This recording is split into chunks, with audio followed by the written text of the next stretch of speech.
Yo, kali ini gue mau bahas tentang kartun atau serial film favorit gue, yaitu Transformers.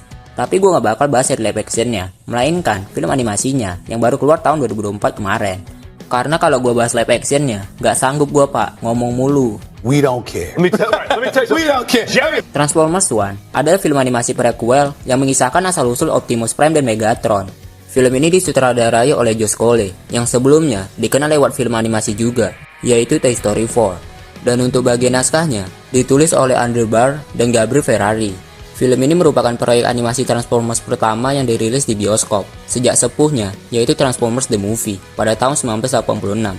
Chris Hemsworth, atau lebih gue kenal sebagai Thor, di serial Marvel, terlibat dalam film ini, menjadi pengisi suara dari Orion Pax atau Optimus Prime, untuk versi muda dari karakter legendaris ini. Dan juga Brian Tyree Henry yang mengisi suara dari sahabatnya Optimus, yaitu D16 atau Megatron, yang nantinya akan menjadi pemimpin Decepticons. Film ini juga menampilkan Scarlett Johansson, yang kali ini perannya bukan sebagai Black Widow, melainkan menjadi pengisi suara dari pacarnya Optimus, yaitu Ellie Tawan, atau yang dikenal sebagai pemimpin wanita Autobots. John Hamm memerankan film utama dari film ini, yaitu si pengkhianat Sentinel Prime. Karakter yang sebelumnya juga muncul pada film live actionnya, yaitu Transformers Dark of the Moon yang dirilis pada tahun 2011. Lalu, Lawrence Fishburne mengisi suara dari Alpha Trion yang menjadi sosok mentor bagi Orion Pax dan penjaga dari Matrix of Leadership.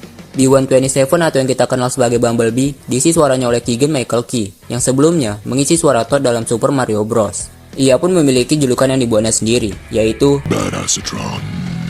Film ini menggunakan teknologi animasi canggih yang memungkinkan desain karakter lebih mendekati versi animasi klasiknya.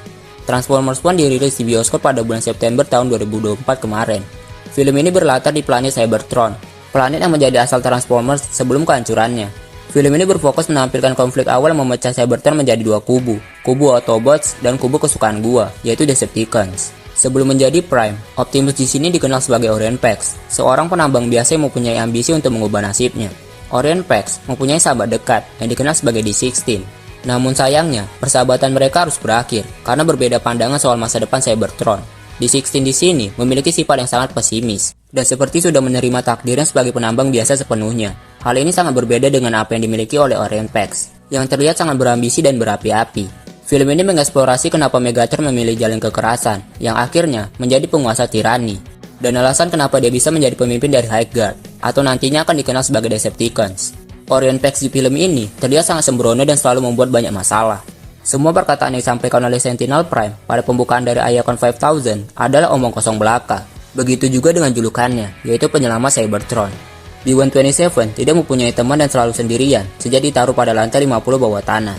Hal inilah yang menjadi alasannya membuat teman atau krunya sendiri, yang disebutnya sebagai EP apalah itu, Tron, dan Steve. Tapi perlu diketahui kalau mereka itu hanya sebuah rongsokan. Matrix of Leadership adalah elemen penting dalam cerita ini, yang dipercaya bisa mengembalikan sumber energon. Cybertron di masa awal digambarkan sebagai dunia yang megah, dengan bangunan berkilau dan teknologi canggih. Kota utamanya, yaitu Iacon, diperlihatkan sebagai pusat peradaban Cybertronian, dengan desain neon dan arsitektur futuristik. Sentinel Prime, yang menjadi pemimpin dari kota ini, awalnya dikira sebagai pemimpin yang baik. Tapi ternyata hanyalah seorang pengecut yang takut pada kuentesan dan menjadi pengkhianat terbesar di film ini. D16, yang menjadi fans beratnya pun merasa kecewa dan terhianati dengan apa yang telah Sentinel Prime lakukan. Dan hal inilah yang menjadi alasan kuat untuk mengubahnya menjadi sosok Megatron yang kita kenal. Perkataan dari D16 kepada Orion Pax yang ini, ternyata beneran terjadi. Untuk desain dari karakter dalam film ini lebih mirip dengan komik dan serial animasinya dibandingkan live actionnya versi Michael Bay. Setelah mendapatkan roda gigi transformasinya, kotoran di tubuh Orion Pax menghilang begitu saja dan tubuhnya terlihat menjadi sangat berkilau. Para Transformers di sini terlihat lebih berwarna, tidak seperti film-film Michael Bay yang cenderung gelap dan sulit dibedakan, apalagi untuk para Decepticonnya. Susah banget pak. Lalu, transformasi karakter diperlihatkan secara mendetail dengan efek mekanik yang lebih halus dan memanjakan mata. Bumblebee atau Badassatron menggunakan pisau laser dalam beberapa adegan pertarungan, menambah aksi keren dalam film ini. Shockwave dan Soundwave di sini hanya memiliki peran kecil, tapi tetap terlihat ikonik dengan desain klasik mereka.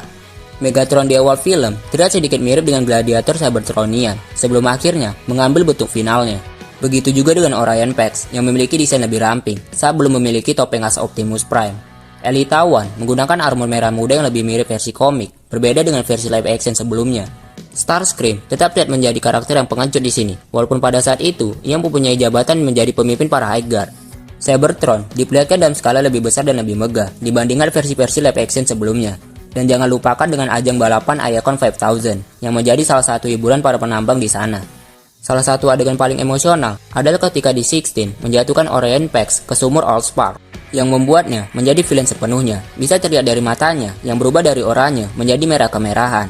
Saat Orion bangkit sebagai Optimus Prime, tema ikonik dari film Transformers sebelumnya diputar kembali, menciptakan momen nostalgia.